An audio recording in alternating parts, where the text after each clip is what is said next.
at the Meiji restoration. Oh, you want to restudy our history? Right, if that's okay. But I'm open for other suggestions. Yeah, okay. I have prepared Okay. video because actually Uno-san often mentions that basically the Japanese spirit is actually based as its foundations in the Edo era. Mm-hmm. Right. And were abolished in the Meiji Restoration. So exactly, actually, as a foreigner, I'm kind of interested in how Edo era is still manifest in today's culture. Yeah, two guys studied my Japanese spirits past couple years, so they are much more familiar with rather than you. Right. So first of all, what are you going to want to start? So on page 5, the second link. What is page 5? Of the PowerPoint deck. Just a moment.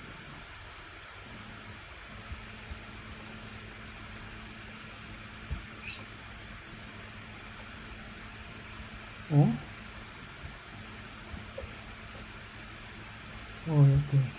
If you, it's actually in in Skype.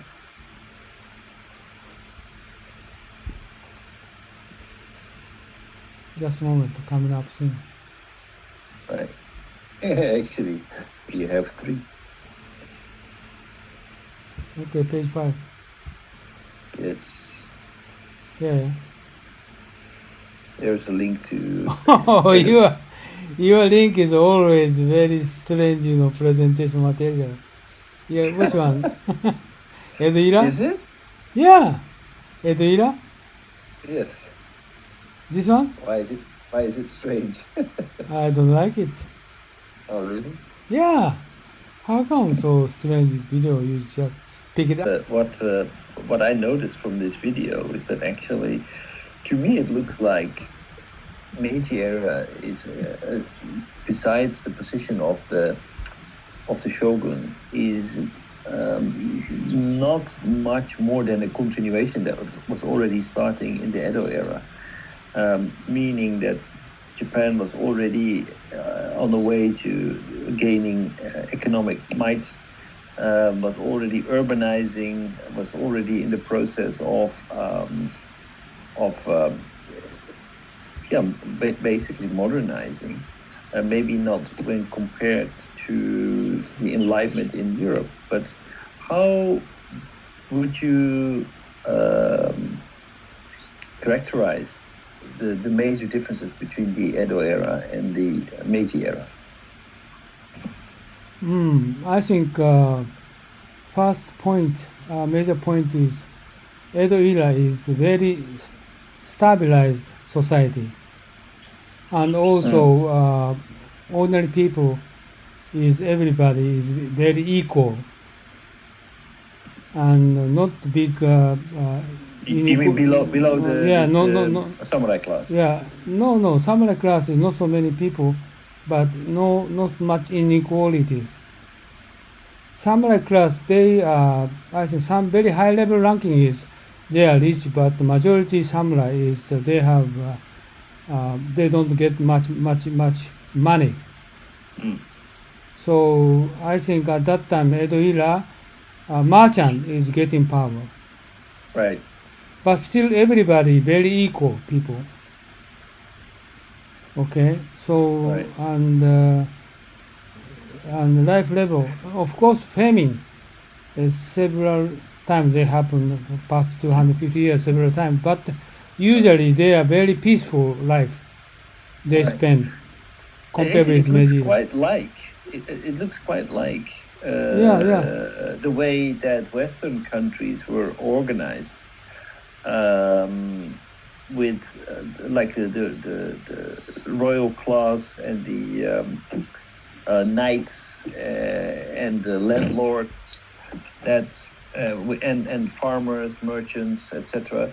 it's not that different from what I know from European history. Maybe a few centuries before that, but it looks quite similar. No, Japan is more peaceful. Yeah. Okay, yeah. So European history is war history basically, and I think what is also a very important difference is that the role of the church that was ingrained in everyday life. That was really like basically half of the story. So we had the emperor, but we also had the royalty, but we also had the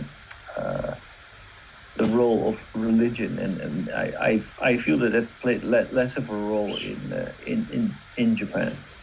Also, in Japan, they have 16,000 schools, elementary schools. 16,000 elementary school all over Japan. Also, more higher level school they existed, each prefecture. But higher level is mainly for samurai. But elementary school for everybody, and they can join the women and men. So Japanese is almost 100% can read and write. Right. I think that's basically, if we put that in perspective, I think that only started to materialize around the first industrial revolution in Europe. Right. So, and to get into the Meiji era, they very smoothly shifting, try to develop their country because of Edo era's education.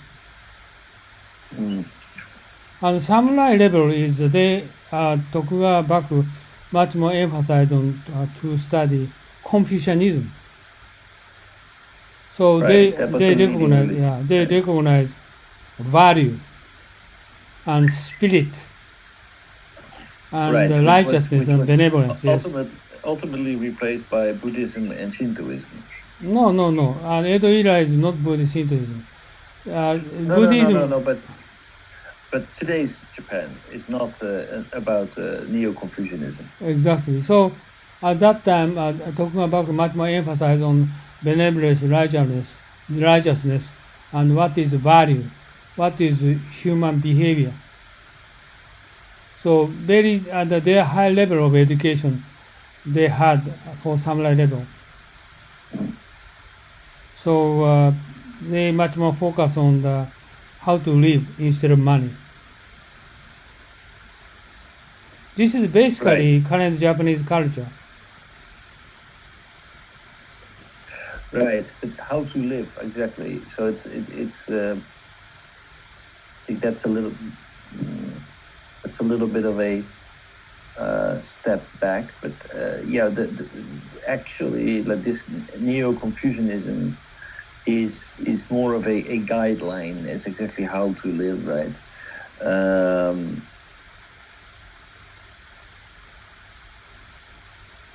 Which is actually not that different from the Bible tells us. They also have 10 Commandments, for example. Oh, 10 Commandment. 10 Commandment is basically how to control the people or how to control your mind. And Confucianism is not how to control. They have they should have mental principles. Okay, right. You must be patient. You try to harmonize your family. Right. And 10 Commandment is you try to involve neighbor's wife. That's the only one you remember. Yes. And Confucianism never kind of that. You must consider for your family. Sorry. The 10 Commandments are a lot more than that. Yes, I know that. I shall not kill. But yes, I know that. But 10 Commandments meaning for how to control your spirit, your mind, right? Confucianism is not control. Isn't it the same? It's different. Isn't it the same that by basically? No. English word is cultivate self. This is Yeah, not but not through Christianity. discipline. No, Through cultivate self. discipline. Cultivate self. Yeah, but not through discipline. Through study, through diligent and repetitive study, and Discipline. controlling your Discipline. emotions. This is discipline. Yeah. So Is that the same as self-control? Isn't it the same as no self-control. technical? Cultivation. Cultivation is different from self-control. It means behind the cultivation, we must be patient for everything. Not Westerners. Patient. If you want to say, if you want to say something for your wife, cultivation is don't speak out any word from your mouth. Patient until tomorrow. Westerners, not kind of words you have. Speak out immediately. But Japanese, don't speak out. Close your mouth until tomorrow. Right, but it's okay. Maybe it's a little bit crude of an observation, but I see that this is okay, so-called cultivation. The content of the rules is different, but the objective of the rules is more or less it's a kind of a tool, a mindset that we can use in order to prevent people from unrestrained pursuit of self-realization. So it is a tool to help people who are empowered to control their citizens, no? Or is that too no. Cultivation means no, not like that.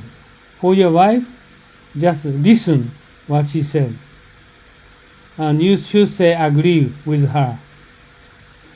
No, should not oppose against her opinion. You must be patient. Yeah.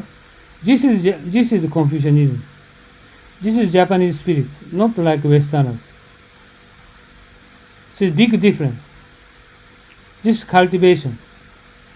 Okay, so I'm being a little bit skeptical of the Bible, and I think it has been partly written to not only for spiritual guidance, but also to create a framework that put a lot of power into the hands who would be the connecting vessel to here and the afterlife. But actually what it did is it actually taught people to choose to live their life in a certain way. And isn't Confucianism, Neo-Confucianism actually trying to do the same thing? No, they don't consider for God.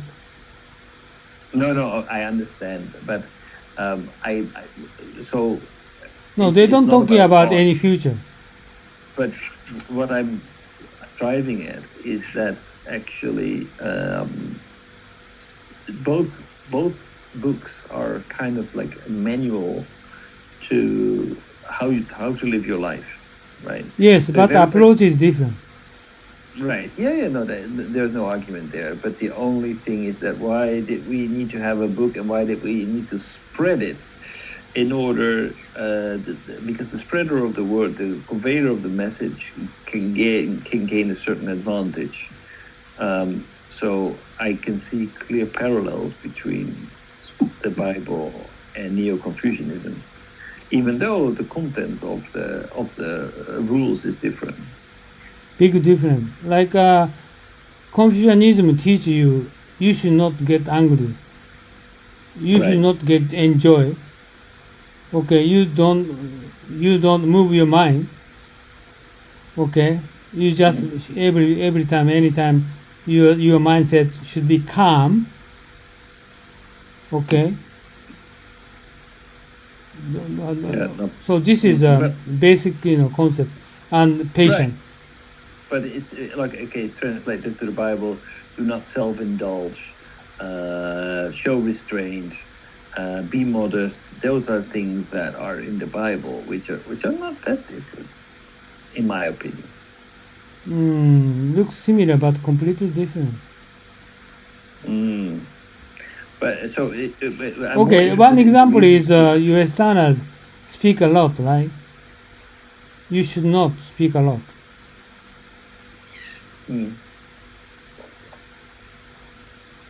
Right. So you should listen to your. Exactly. Or That's your right, wife. right. Be patient if you want to speak up. You want against her, but you should not against her. And concession. This is different. Right. Yeah. Okay. So basically, Western culture had a kind of like a step-by-step guideline, which was different from that's the one hand we had, like, if you put it in a power perspective, we had on the one hand the left side of the reality, we had the Bible that basically prescribed people how to live in order to get to heaven, and if you would just basically follow and dedicate yourself to your church, then you would be guaranteed place in heaven. But if on the other hand of the spectrum, we had the philosophy, education, and that really focused on the why do we exist, why are things that the way that they are, and that's the other side of reality. So we had a kind of a dualism in Western society between philosophy and on the one hand and religion on the other. You are proactive, more aggressive, more communication. This is Confucianism is completely different. Not proactive, not aggressive. Listening, not discuss. Not many communication, just listen to her. This is big difference. Right? Not aggressive. Calm. Generosity. Big mind. This is our Confucianism. Right. So basically, we put in Confucianism, we put ourselves at the center, and we focus on how we can improve ourselves to become bigger humans. Right. I think.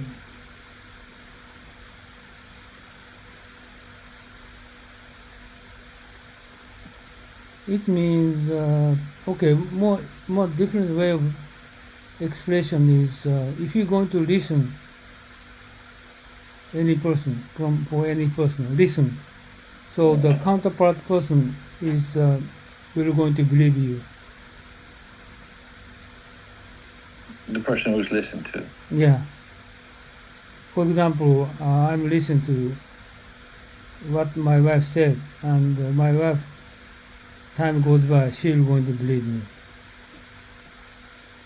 Misunderstand. If listening is a counterpart will misunderstand me. This is Confucianism. If you're working with your company followers, then you're going to listen to them.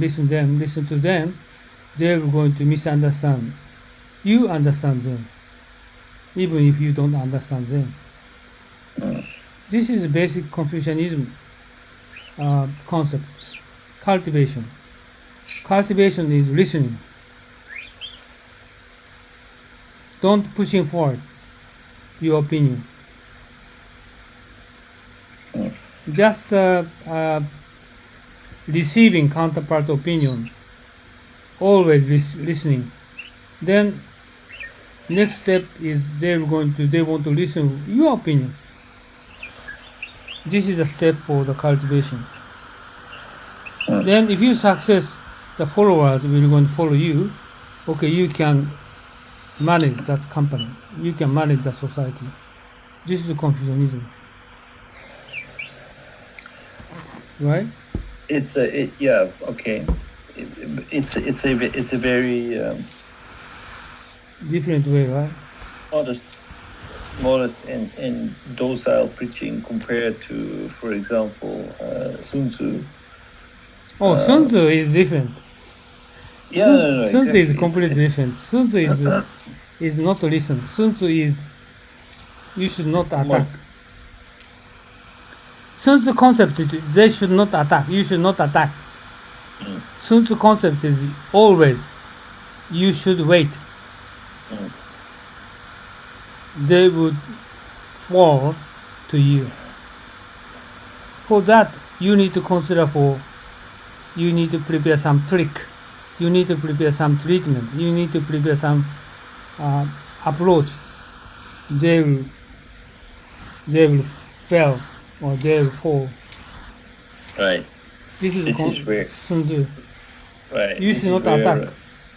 A lot of Westerners have difficulty with that concept, and they feel that they're being betrayed doing business in Oh, Asia. you mean deceit? Yes. Yeah. Sun Tzu deceit. Yeah. That's right, deceit. But Deception. That's how right. about Japanese culture? What was the influence of Sun Tzu on Japanese culture? No, we don't have Sun Tzu Japanese culture. We have Confucianism in culture, but we don't have Sun Tzu in our culture. That causes us problem. There is no deceit. There is no second honest. thinking. Honest and sincere Japanese culture. That's the reason we have some problem with Chinese people. They have Sun Tzu in their culture. They always consider for the deception timing for their counterparts, even if their husband, wife the same. Right. They try to steal money. They try to steal position. They try to steal territory. Always Chinese thinking for 1,000 years. How about a vicious relation between a Japanese company and a foreign company, and the economic realities of that agreement changes? Will the Japanese companies uphold its responsibilities, or will it renegotiate and reconsider the contractual obligations? Oh, this is different from Sun Tzu mindset. Japanese is honest, or Japanese generosity spirit is always swaying. Okay, or not always, they just stick into that original thinking. They always swaying. That is Japanese people's problem. Especially after World War II, they lost their Confucius mindset, like imperial script for education. They lost it. So they are beforehand. They have a strong relationship with friend, your customer, your counterpart, but that lost. This is the current Japanese problem. Even if they make a contract, make agreement with each other, they are changing their mind. This is their problem, not deception. Well, it will come across their Western partner as such. Yeah, this is Japanese. Have been lied to, and that they have been, because an agreement is an agreement, and even though the situations change, you have an agreement. Therefore, you cannot sway. You cannot change your attitude towards what has been agreed to, because what has been agreed to is most important. We believe in the law. We believe in being consequent. Means that we always believe in following the logical steps as per your agreement. So there is no room for swaying. There's no room for changing your mind. And therefore, a lot of companies feel that they have been betrayed. Okay, this is Japanese current problem. They lost their Confucius spirit, original Japanese spirit, past 70 years. So they do not have, stubborn mindset. They lost it. So this is our problem. That's the reason why we need to reconsider. Edo eras we studied Confucianism again. If you make contract, you should not change it. This is the kind of Japanese culture we are missing. This is the problem. Not the Sun Tzu, not the deception. They always changing their mind. This is our problem. Okay. So it's not strategical, it's just basically meandering. Yeah, they are honest. They are honest and they tell the truth, but problem is they are changing their mind so frequently. So that's the reason overseas people or Chinese people are skeptical for Japanese. Right? This is our problem. This is a very bad thing. Understood. Okay. Ed, today is already past 5. So, Yes. and are you going to do next Monday? Next Monday is a holiday. You consider holiday? Yeah, it's holiday. It's a Golden Week holiday. Monday, Tuesday, Wednesday. You mean you skip next week, huh? Yes. So 11th? Do you play tennis Monday morning? Actually, the tennis courts have been closed here. Oh, Yeah, close here. that's pity. Every public building is closed, I think, till the end of May. And it includes tennis, which I don't really understand because I don't see how I can spread corona on the tennis court. I think it's safe distancing, but maybe they don't want to bring people to the tennis court who need to attend to the court itself. It's possible. It's a pity, but it's fantastic weather for tennis. I really would love to play, but when are you going to go outside? So far, I'm not. Okay.